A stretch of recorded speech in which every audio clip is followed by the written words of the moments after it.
Hello, beautiful people, and welcome to the blackdoctors.org Women's Health Summit. Oh my goodness, I am so excited to be here tonight with this gorgeous, brilliant, beautiful set of women to talk about a very serious topic. But y'all, we're not going to make it too heavy. It's already heavy enough, okay? So we want to be here to answer the questions, address some myths about obesity in Black women, breaking the stigma.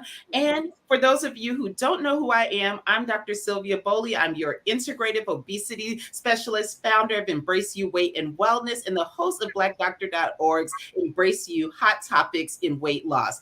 And that's your safe space to ask your questions about losing weight and keeping weight off and get personalized suggestions. So now that it's May, it's Women's Health Month, it's Mental Health Awareness Month. I'm just so honored we're doing this summit to bring that intersection of such a complicated topic, right? So we know now that obesity is not a lifestyle choice. I hope y'all heard me. Did you hear me in the comments? Put it in the comments. It is not a lifestyle choice, okay? So that's one of the first myths. It's a complex medical disease, and it's the root condition for over 200 other medical conditions. And as Black women, we have the highest rates of obesity. According to CDC data, we've heard this, like 57% of Black women meet the current criteria for obesity. 4 out of 5 Black women are overweight or have obesity. But as Black women in the healthcare space, we're just tired of quoting these statistics. We're tired, y'all. We want to talk more about the solutions, right? We know personally and professionally that Black women want to be healthy. We want to feel vibrant. We want to thrive. So we're not going to just talk about statistics today. We're going to talk about why the obesity rates are so high. And it's not just about food and exercise. For Black women, there are many uncontrollable and controllable body, mind, spirit triggers that also impact our health. There's an intersection of social determinants of health, like racial discrimination, food deserts, psychological factors. So we're going to talk about all of that today, okay? So that you can leave feeling empowered to break the stigma of obesity. So first things first, I want you to, you know how I am, y'all, if you watch the show, body, mind, spirit, emotions. I'm all emotional, okay? So we're going to start first by releasing any shame, any blame, any guilt. The disease of obesity is not your fault, okay? So let's to have a judgment zone here for this discussion. And if you're with me and you're watching, type let's go in the chat. Okay. So, all right, ladies, docs, coaches of the audience, it's now time that we are going to introduce ourselves, this beautiful panel of women. I'm going to let them start. And, actually, I'm going to start with the queen, the OG, Dr. Catherine Toomer, because I really admire her. And I'm going to let you start. So please tell us your name and your personal and professional connection to obesity care, especially for Black women. All right. I didn't know I was an OG, but hey, I'll take it. Like when I first got in this space, I've been in about a decade, like 8 years, and you've been there, right? Okay, I guess in that regard. So I'm Dr. Catherine Toomer. I am the founder and CEO of Health, Wellness, and Weight Loss Centers, which is based around a program I developed from my own 107-pound weight loss. And it is based on a biopsychosocial approach to weight loss to help people who feel like they're at the end of their rope and tired and there's nowhere to turn, because that's who I needed when I was in a state where diabetic and with congestive heart failure, and I needed help. And so I became the doctor I needed then, and I'm that doctor now. Wow. Love it. 107 pounds. So you don't just talk about it, you know about it. That's Exactly. awesome. Dr. Candace White, sis. Hi, everybody. I'm Dr. Candace White, and I am actually practicing in an underserved area as a primary care physician for Emory Healthcare. And I've actually been in this location, it's been about 8 years. And the primary population of my patient base, which is close to 4,000, is 80% women and 20% men. And so, with that being stated, I treat a lot of obesity. And it is definitely something that I feel representation matters. And so, a lot of my patients look like me, they feel they're in a safe place. And that is how we're able to get the best care and outcomes because they feel safe, they feel heard, and we can tailor a plan to each individual. Very good. I love that. Look, I can't help. I'm like FUBU, forest bias. That's not trademark. But yes, it does make a difference, and we know that scholarly. We know that emotionally as well. Dr. Tiffany Bell Washington. Hi, everyone. It's nice to be here. I'm very excited to be on this panel. I'm Dr. Tiffany Bell Washington, and I'm actually a quadruple board certified physician. So I do psychiatry, child and adolescent psychiatry, obesity medicine, lifestyle medicine. And most importantly, I bring those things together to really address the whole person. With weight loss, I'm the founder of the Healthy Weight MD, which is a concierge practice, kind of small private practice, which I love doing.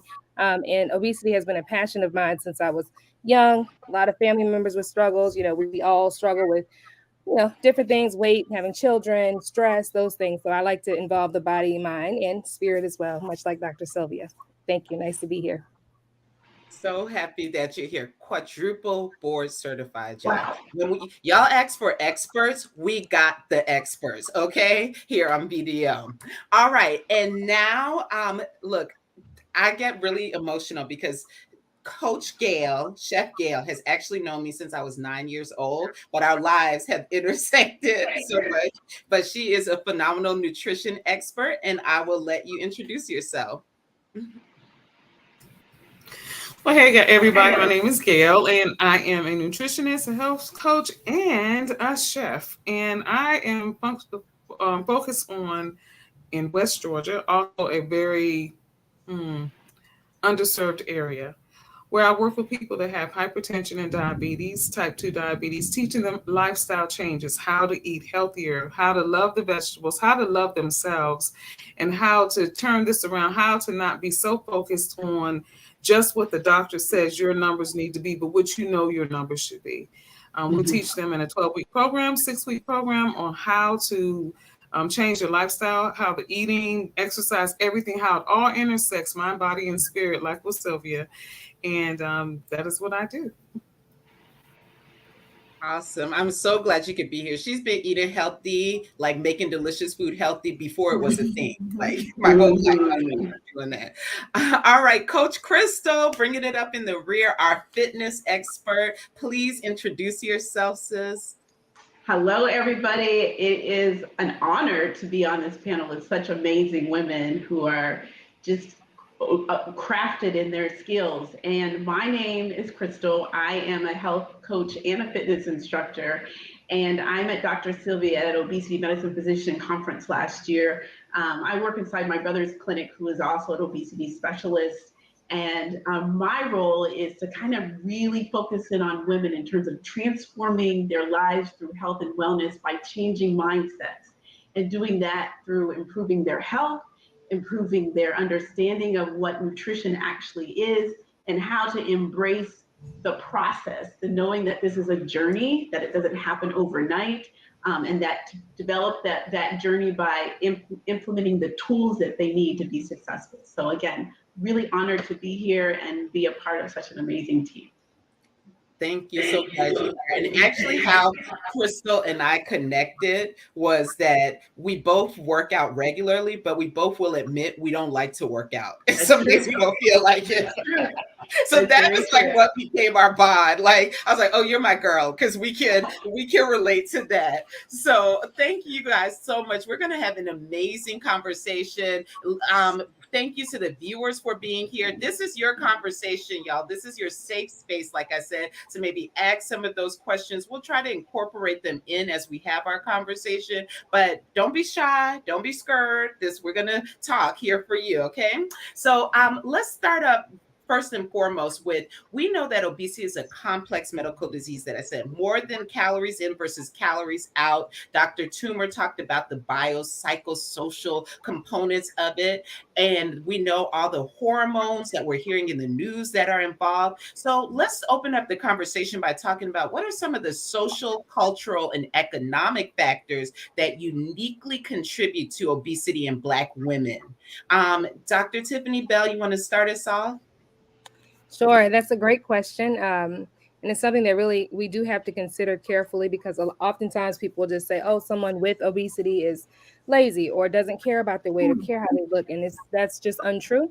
And we're not able to look at someone and make that determination. So something that I find is a contributing factor often is whether or not I'll talk about Black women, but all of us, whether we have enough support in our lives to really have time to make the healthy meals, whether the healthy restaurants or, grocery stores, or even in your neighborhood where you have the money, you have the time, but you can't get there because it's very far away. Um, there are other social factors, and I'll just name one more and then allow other panelists. But the impact of racism in the way, I hate to bring that up, but in the way that our neighborhoods are built really does cause us a lot of issues, because let's say I go to get fast food and I'm saying, okay, I'm going to get something healthy, but the salad is $15. The combo meal is $8, and I have 4 kids, and I'm thinking, well, even what am I going to do as a physician? So I think that if you can't get to the stores, if you don't have safe places to exercise, it's going to be really hard for us to live our life in a way that is manageable. And it's not just food and exercise, but those things do contribute. Mm-hmm. Absolutely. I love how you talked about both the factors you can control and the ones you can't. And that's so important. Dr. Toomer, in your experience, what are some of the social, cultural, and economic factors that also uniquely affect Black women? Oh, you're on mute. One of the largest issues I see with the economic effect is access. Many of obesity treatment is not covered by insurance, and therefore it becomes a cash-based business, and people simply cannot afford to see someone who specializes in obesity. The other is that even once they've seen that person and we come to a diagnosis and we try to treat that diagnosis, we can't because of access to medication. And but one of the biggest I see actually is social, and that is people not wanting to be thin. I'll help someone, they'll start getting to a point where they're losing weight, their blood pressure's coming down, their diabetes getting controlled, and then all of a sudden they want to stop the medicine because somebody said they're getting too thin, they're losing their hips, they're losing their breasts, and then they're like, they stop. And so some of it is that, some of it is psychological, self-sabotage from not wanting the attention that comes along with weight loss as well. Mm-hmm. So those things all play a huge part. And of course, it's multifactorial, but those are definitely some of the most that I see. That is so powerful. I saw as you were talking, Gail was like, yes. So, Gail, you had something to say. Mm-hmm. Yes, yes, yes. Because I think a lot of it comes from the fact that most people have seen white doctors in the past. And so when they go into the doctor's office and the doctor says, okay, you need to get to this weight or whatever have you. But then, like you said, they go home and they say, oh, no, you need to stop. You're losing your booty. You're getting too small. But at the same time, they're not looking at their numbers. High blood pressure, A1C, the other things that are contributing that we're trying to say, okay, hey, pull back. And I'm not saying you got to be twiggy, but I am saying that you want to eat so that you're not damaging your body, and that's sort of what I focus on. It's not like, I don't want everybody to eat like I eat or like Sylvia eats, or I want you to eat your own life, but I want you to understand how that plays into your size. And they just don't see it. I mean, a lot of sisters, unfortunately, the minute they start losing weight and, like you said, self-sabotage, all of a sudden they say, well, I've lost 10 pounds, or I've lost 15 pounds, but you need to lose 30 so that your knees aren't hurting. That's not why my knees hurt. I got bad knees because, mom and them had bad knees. It's these misconceptions in our culture that we need to put a lid on. Yeah.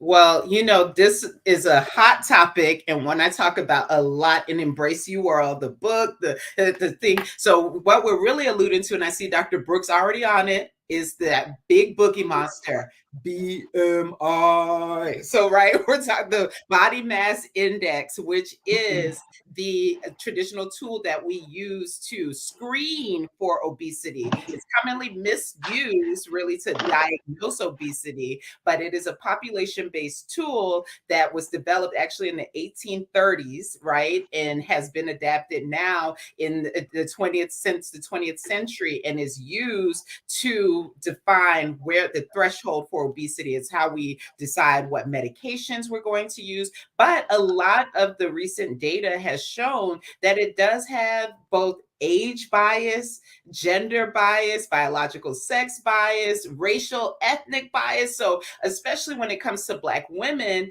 how do we talk about this when the very tool we may be using may be either what it tends to do, at least from the research that we've seen by Dr. Fatima Cody Stanford and others, is that for Black women, our BMI threshold of 30 tends to overestimate. So we're trying to get people to be too small. Very controversial. Dr. Candace, I see you shaking your head. Go ahead, jump in, sis. You all are speaking to the spirit today, Lord, especially as a primary care physician, because these are all the things that we see in being in an underserved area. But the BMI, it is absolutely a flawed representation of body composition. And so I tell patients all the time, I say, listen, especially for my athletes, right? Because we know they're going to have a bunch of muscle mass, that it will likely be much higher in you. But what we're going to do is not focus on just this sole number. We're going to take a comprehensive approach and just use it as a way to track and measure some weight loss. So with that being stated, we know that it's just a simple calculation using the height and the weight, but it's not taking into consideration muscle fat and your body deposition or your bone density. So we have to just make sure that we're communicating effectively to the patients and saying, hey, this is just a basic guess of the body composition of your body.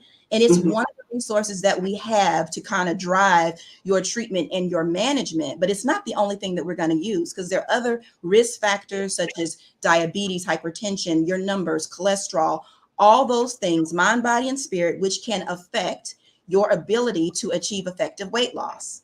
So we share that information with them. Absolutely. I see Dr. Toomer, you shaking your head. What are some other tools? So what we're really talking about is like the difference between a population-based approach. So like BMI from a research perspective, where we're looking at a big group of people, it gives us a general assessment. Okay, this is the threshold that at a certain weight to height ratio, people may be at risk for fat mass related disease. Much adiposity or extra body fat. But then we need to take it a step back and look at you as an individual. What is your individualized healthy weight? So you mentioned looking at body composition. So what's your body fat percentage? How much muscle mass do you have, your muscle to fat ratio? And then Dr. Toomer, what are some other tools that you use that can give us a better idea of someone's metabolic health?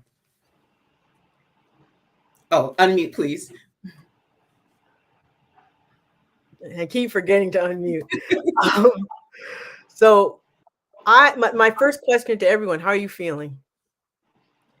Because no matter what you're doing, if it makes a person feel bad, if it's damaging them psychologically because it's making them feel badly about themselves, if it is making them tired, losing hair, again, not wanting to do certain things, have certain activities, not wanting to socialize with family or friends, it's not working, and it's not going to work, and it's going to stop. Then no matter how much of a benefit we think it is, it has to fit into all of those things. And so my first question is, how does this making you feel? And that, to me, I feel bad is a symptom. I don't feel right is a symptom. It is something to be investigated. And so that's really where my focus is how someone feels. And then when they feel good about what they're doing, the rest will fall into place. When they're eating correctly, their body will fall into place. When they're moving correctly, their body will fall into place. When they're enjoying their life, their body will fall into place. And so to me, I often say that I help people lose weight, but not just in pounds, but whatever in life is weighing them down. Because if we don't address what's weighing people down, no amount of pounds on a scale is going to make a difference.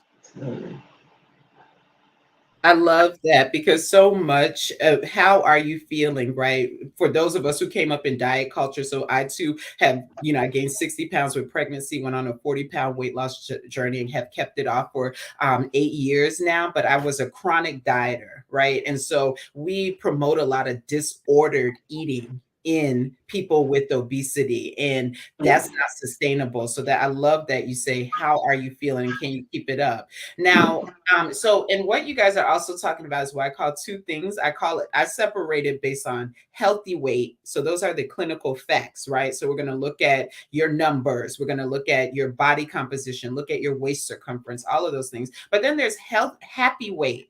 And the thing about it, happy weight, only you can determine that. Only the individual can, but there's a lot of societal influences that try to tell us. So that brings us to the next question. How can we address the stigma and discrimination that Black women with obesity often face and promote greater acceptance and understanding of diverse body types? So look, Crystal, you've been a little quiet. Let's go to you first, sis. No, I just want to say amen to the choir, like what you guys are saying. I really feel like we have been pretty much brainwashed to have a standard of what not only beauty looks like, but health and wellness looks like. And so for women in the Black culture and the community, I feel like there was two extremes. There's a women who are like, I'm going to try to fit into that mold no matter what, even if it kills me or makes me have irreversible damage to my body and my mind, right? And then we have the other end of the spectrum of women who are like, that is unattainable, so I opt out of the whole conversation about health and wellness, right? And so what has become cultural norm in our society are words like I'm thick, I'm curvy, I'm full size, and that has been normalized to the point of we need to reassess what that looks like in a healthy manner, right? So when you come to see me, I'm looking at numbers, but not necessarily what's on the scale or what the measurement says, but like you guys have all said, what's your blood pressure number? What's your resting heart rate number? What's your body composition number? What's your cholesterol number? Because that is what I think we need to go back to looking at, and being able to see ourselves not only aesthetically, because I think a lot of times we spend so much time looking at the aesthetics, not really understanding what health and wellness looks like holistically, not just for today, but 5 years from now, 10 years from now, 15 years from now, and how we can start on that journey and work towards a transformation that is a lifetime journey for us. I love that because you're right. There's so many different terms, and I think that's where the conversation has to start, especially from the healthcare setting.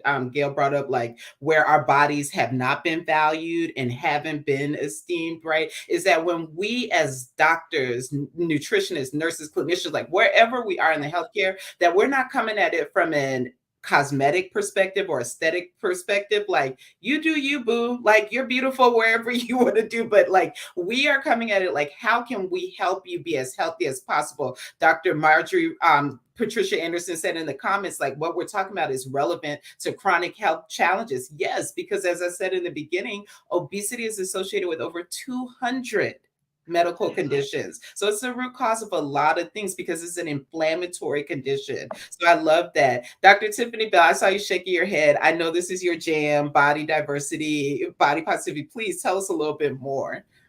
No, I really enjoyed this conversation. So many thoughts, but I wanted to say, one, I don't necessarily, much like you all, I don't focus on the weight. I don't give my patients a weight goal, because the goal that I have, the goal that they have often are very different. People think they need to lose 50 pounds, 100 pounds in order to reach, some sort of improvement in their blood pressure, cholesterol, diabetes, but that's not what the numbers have shown, right? 5 to 10% decrease and you have some improvement. So that has been important to me.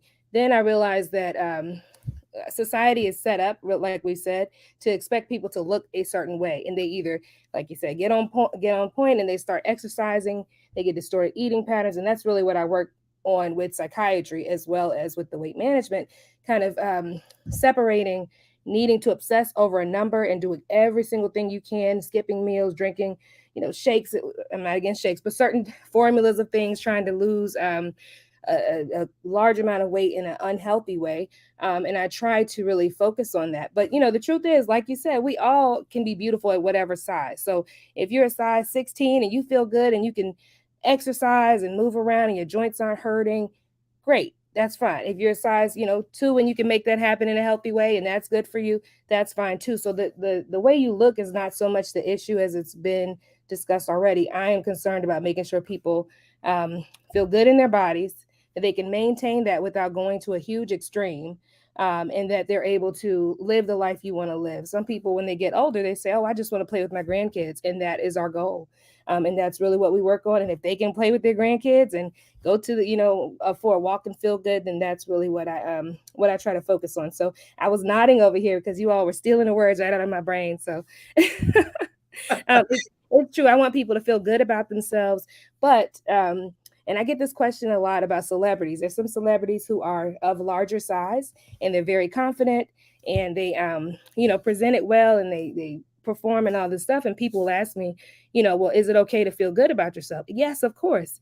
You should feel good about yourself. You should feel great. You should look in the mirror and love exactly what you see. And then on the other hand, if your doctor says, hey, you look good, you're doing fine, but your blood pressure is creeping up, I don't want us to be so worried about the external picture of what we look like that we do not focus on the fact that, okay, I need to do something different. So I think it's a both and. Look good and be healthy. Ooh, I love that. And your sister said, hey, Dr. Tiffany, she's in the comments. That's my big sister. She came to support you.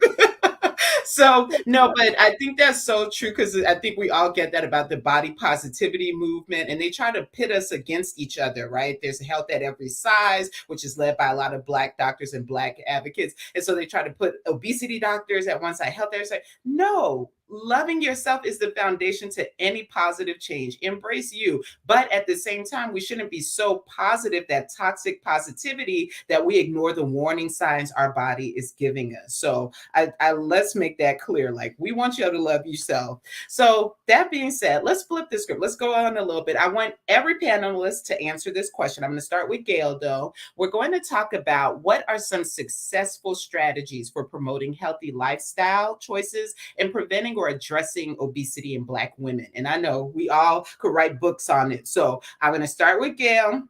And let's give the people some tips. What have you seen? Because you work with like over 150 people right in your DPP program. So please share a little bit with us. Yeah, I don't do DPP because you know how I feel about it, but I do food as medicine.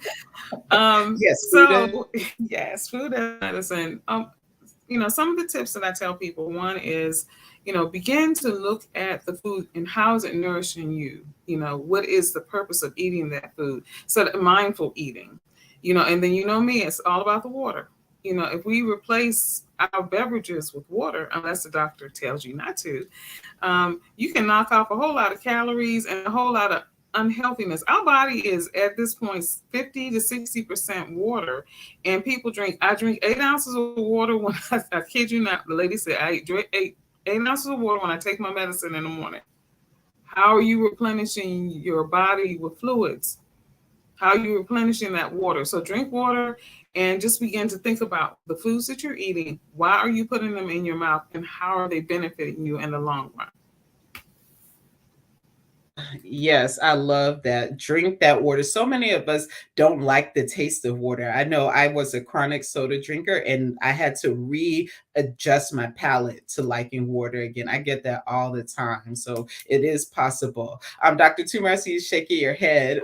What are some of your strategies to help women successfully both implement lifestyle choices and prevent and address obesity? Oh, you're muted. You're such a rule follower. Look, you got a whole panel. They told us mute yourself when you're not talking. You got a whole panel of rule followers. So and I'm an empty house, so there's no one to make noise anyway. So primarily what I do is I tell people to do things in increments, because sometimes just having too much to do at once just derails the whole process. And also, if everyone starts everything at one time, one thing fails, they all fail. They just stop doing everything.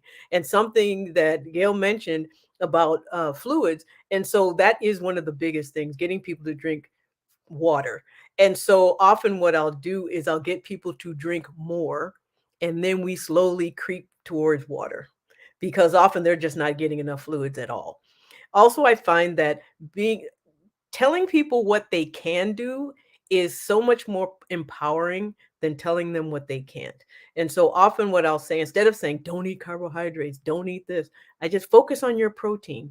Make sure you're getting enough protein, because protein in and of itself is going to be a natural appetite suppressant. It is also going to help sustain muscle while the weight loss is happening. And so, and that can be plant-based or animal-based, preferably lean meats if animal, but plant-based are powerful protein. I love my beans, and especially the smaller the better. I always tell people.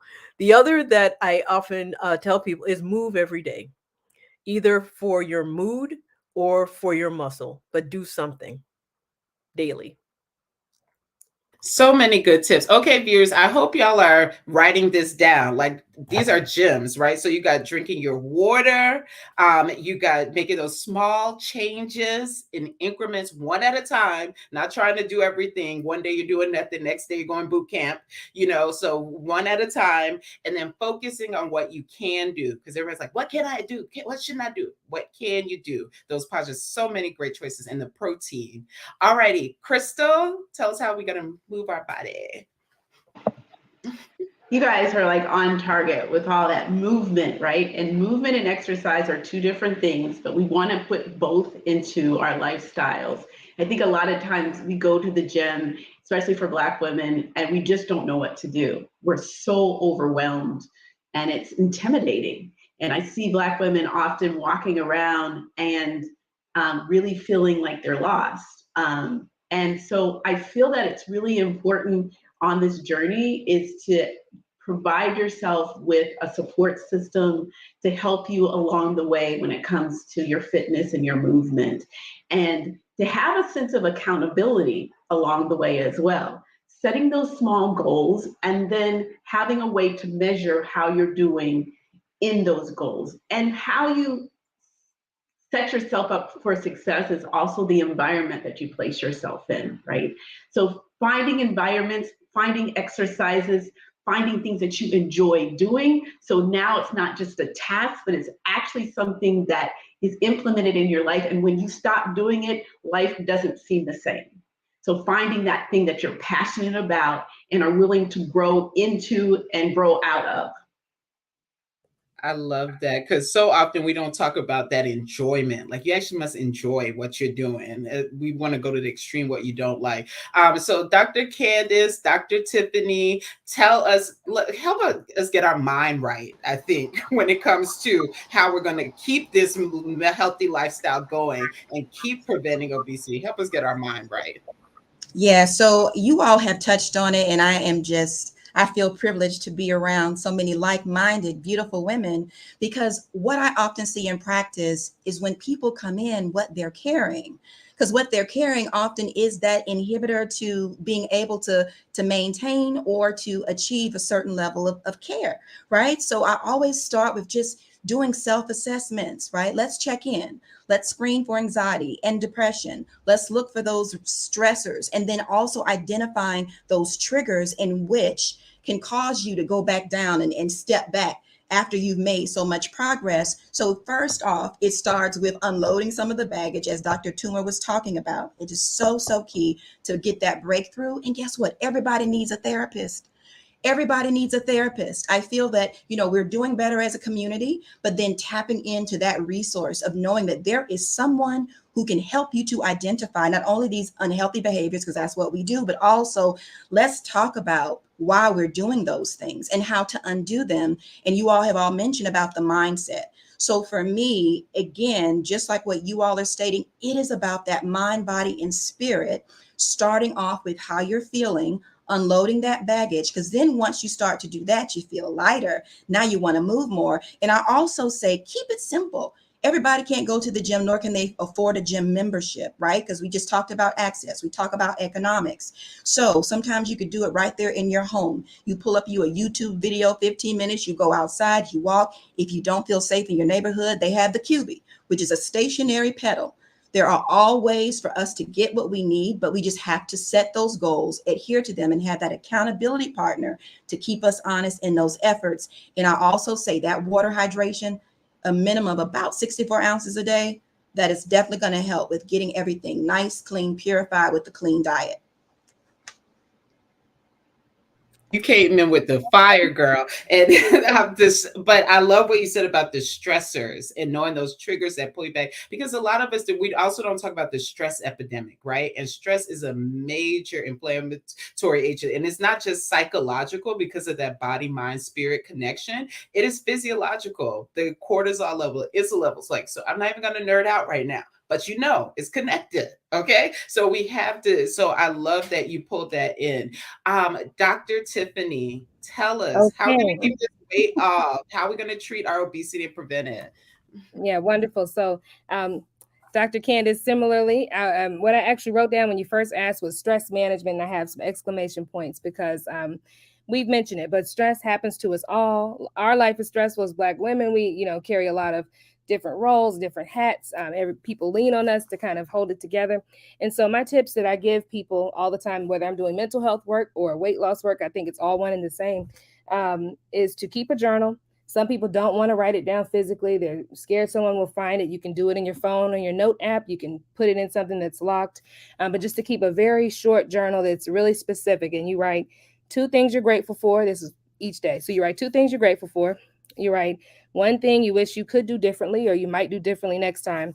And those just keeping an awareness of gratitude and the things that you are hopeful for, the things that can get better and that you can control and that will change, that helps. Getting what's bothering you out of your mind and onto a sheet of paper or somewhere neutral often helps because you're not holding that thought in your head and then not able to move forward in some other way. Plus, your brain can be more creative when you have space, and we don't often get space because we keep everything to ourselves or we're not asking for help. So that's something. And then my last tip is I like to have people have a rainy day activity. So rainy day can be literally it's raining outside. I don't want to go for a walk, and that's the only thing I know how to do. Or it could be rainy day, like I'm in a bad mood. And normally when I'm in a bad mood, I want to go eat something. But now I'm going to have this rainy day activity that can take my mind off of it. So you can be dancing in your living room. You can just do push-ups or squats, something along that line, but something quick, easy, and that 10 minutes or less can kind of lead you towards de-stressing because the stresses unfortunately don't stop, but we can get better at handling them. And I love that. Okay, somebody tell me in the chat, are y'all taking notes? Which of these points, because there were so many great points that each panelist left y'all with. Tell me which one stood out to you. Please put it in the chat. Let us know that you're watching. And I see Andrea says she's cheering. This conversation is powerful and touching all the important issues around us as Black women and our appearance. Thank you so much for being here. And Dr. Candace, you said something, especially because it's May is Mental Health Awareness Month, about that we all need a therapist. So Dr. Tiffany told us we can journal, which is a great one, and expressing that gratitude. But I always say that every Black woman outside of their faith needs 3 things: a good hairstylist, a manicurist, and a therapist. That's our trinity, y'all. It's going to get you right. Okay.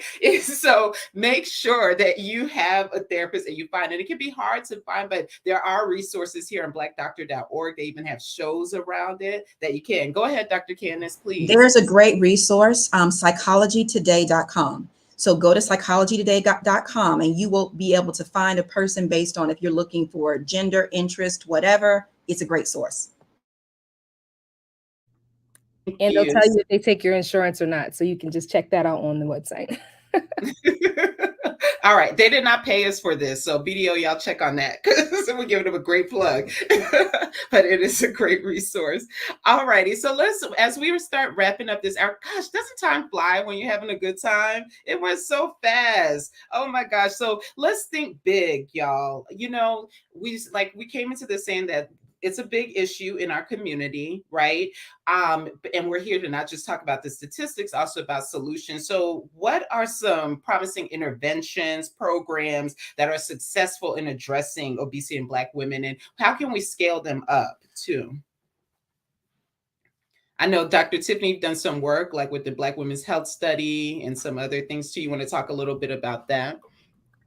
Sure. So, well, actually, what came to mind for me is a lot of the, we tend to be spiritual and be connected to church and those things. So there are some um, organizations and programs that connect you to your local church and will do weight management or moving. It's not as much as a doctor would do per se, but they will at least raise awareness. And I think that's something that if you can connect it, if you can connect it back to something that's important to you. So maybe it's not how you look, but it is, you want to be around for longevity, or you want to have the energy to praise and worship in church for the whole service. I don't know.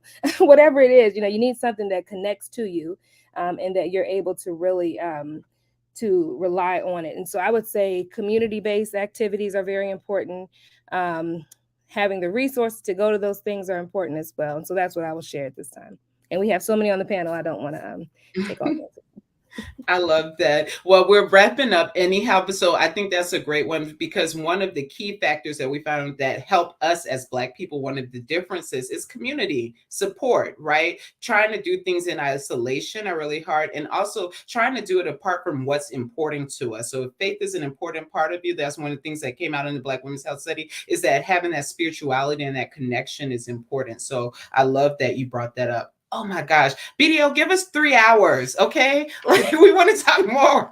People want more. Okay. But let's round up. I'm going to just ask Dr. Toomer really quick, and then we're going to every panelist start working on your closing statement. But can you just tell us, how can we ensure that research in obesity and its impact includes Black women? Because you talked about access to the medications, and I know on social media you and I have talked about like the lack of representation in the trials. Yes.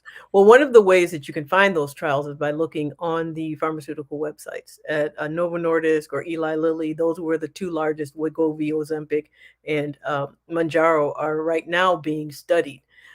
But also, one of the things you had asked the question earlier about what's something we can do. One of the things that I would like to stress is really getting tested and getting treated. There are treatments that are help. As we said at the beginning, we know it's not calories in, calories out. There's a metabolic component, and we now have metabolic treatment for that. And so, people, I've had so many people come to me and say, I don't want to become diabetic. My doctor wants to put me on a diabetes medicine. And then I end up putting them on the exact same medicine to help them lose the weight. So it's that. But the other is that I wanted to talk about a little bit, just really quickly, about my own experience. The first thing I did to lose my weight was to start taking an antidepressant. I admitted I had depression, and I took medication for it.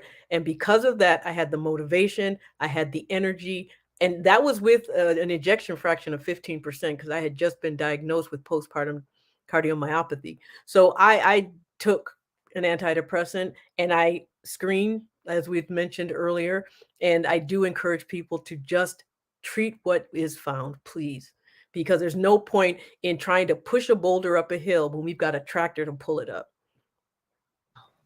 Oh, so powerful, Dr. Tuber. Thank you for sharing that, sis, because so many of us deal with our mental health in shame, in silence, right? There's that strong woman myth. So for you, like I told you, I gave her flowers when she first came out. Like, she's a pioneer. For you to admit that and share that, I hope that frees someone up to get the help that they need. So thank you so much for sharing that. And as we round up the panel, I think that's a great intersection. I want every panelist to kind of share the one thing.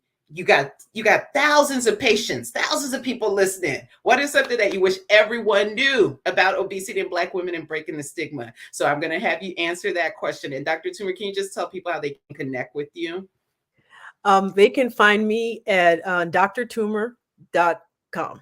That's the easiest way. I'm also on Facebook, Instagram, but the easiest, just drtoomer.com. And that's TOOMER.com. Awesome. Thank you. So Dr. Candace, tell these people, what do you want? You wish every patient, like if you could just say it on a bullhorn about obesity and Black women and breaking the stigma. Yes, I love it. You're vibing. Yeah, go. Please. So you all, it's a comprehensive approach. So you're going to have grace with the process, but understand that we have the tools to help to get you where you want to go. It's comprehensive, mind, body, spirit, comprehensive. Also, we need more of us in studies. there is currently with the NIH, it's called All of Us. So joinallofus.org. If you go to this site, you can register and you will actually be a part of a database that will allow us to participate in these studies, which give treatments and help us to learn how to have more options and to be more present, to know how these medications work. So all of us. So just know it's a comprehensive approach, and we have to do the work on the inside for it to come on the outside. I love that. Drop the mic. How can they connect with you, Dr. White? Yes, you can follow me on Instagram at the real Dr. Candace White. So that's the real DrCandacewhite, and also drcandacewhite.com. Love it. All right, Crystal, tell us about moving, Coach Crystal. I think, like everybody said, it is mindset, right? And it starts with a belief and finding out what your why is. Why do you want to change?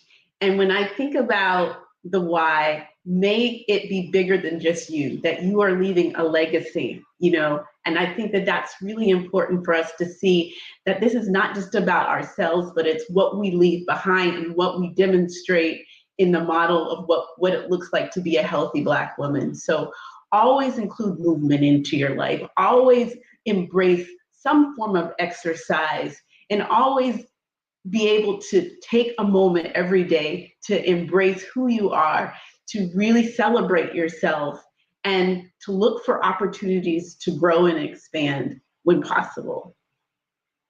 Love that. Embracing movement as part of your life. And how can they connect with you? Connect to my website, which is See Life Fit. And also I'm on Instagram as well as See Life Fit. Fantastic. All right, Dr. Tiffany, tell us the number one thing, bullhorn, what you want everyone to know. All right. So I would say my closing remarks would be to let go of the shame and bias. Don't have shame and bias against yourself, and certainly try not to do it to other people, but that you are worthy, you are worth living a life that you enjoy and that you can feel happy about, and then try to do all things in joy. So this does not have to be a horrible process of suffering and deprivation and feeling bad about yourself. You can find a way to do it with joy, the way you want to, and just be flexible. So get some good people on your team, get you the doctors and the therapists and the movement and eating help, whatever you need, but that you're worth it. So please make some time for yourself, even if it's small increments. Love it. Enjoy the journey. Embrace the journey. Yes. All right. And I kept Chef Gail for last because all this stuff we talking about, doctors, they just want to know food. Tell me what to eat. So Gail, bring us home with what you want everyone to know about obesity in Black women and break the stigma when it comes with food. Tell us. Well, first thing to break the stigma, you're not crazy. Remember, you're not crazy. You see these doctors here? Go to your doctors and say, I'm having a problem. Whether it's mind, whether it's mental, whether it's physical, I'm having a problem. That's the first thing I want you to know. You're not crazy. These yo-yo diets and all that stuff has done damage to our body. So like you say, you do sometimes, Dr. Toomer, need something to help you. You may feel depressed. You may feel stressed. And then love your body, love yourself. And when you start to do that, everything else just sort of slides into place. And remember our history. Remember our heritage. How did we used to eat? We ate food. We ate vegetables. We didn't eat all this processed stuff. It wasn't made for our bodies. Our bodies do not like it. Drink your water. And like I said, you're not crazy. Go and see somebody and get someone to help you on this journey. You don't have to do it by yourself. Whew, y'all got me in my feelings. This has been such a good talk. Oh my gosh. Thank you, panelists, for the insightful comments and the life-giving work you do. There's a difference between treating. People always like, oh, doctors just give out pills. No, we don't. We don't just treat. This is healing. When we involve the body, when we involve the mind and the spirit, we are helping you heal inside out. And all of you embody that. Physicians, chef, coaches, thank you for being here for that. And thank you also, viewers, for just being so engaged. I saw Dr. Brooke, your rainy day plan that hit you. Pamela, I saw that. So thank you for being so engaged in this. And most foremost, thank you, blackdoctor.org, for holding this space, this sacred space. I'm going to get all touchy-feely. Like, it is like where we can just speak freely. We can talk about what's going on with us, and people can connect with people that look like them. Like Dr. Candace said, boo-boo for us bias, like for us bias, to help us like heal and get better. So thank you once again, everyone, for being here tonight. If you don't know who I am, I'm Dr. Sylvia Boley. I'm your integrative obesity specialist, founder of Embrace You Weight and Wellness, host of blackdoctor.org's Embrace You Hot Topics and Weight Loss. It airs every other Friday. I'll be back on next Friday at 12 noon Eastern Standard Time, and to talk about another hot topic. And you can connect with me on my website, embraceyouweightloss.com. So thank you once again, panelists. Thank you, Dr. Toomer, Dr. Candace, Dr. Tiffany, Dr. Gail. Dr. Gail, I just gave you a doctorate. Prophetic. All right, Coach Gail, Coach Crystal, thank you all. Thanks, everyone. Good night. Good night. Good night, everyone.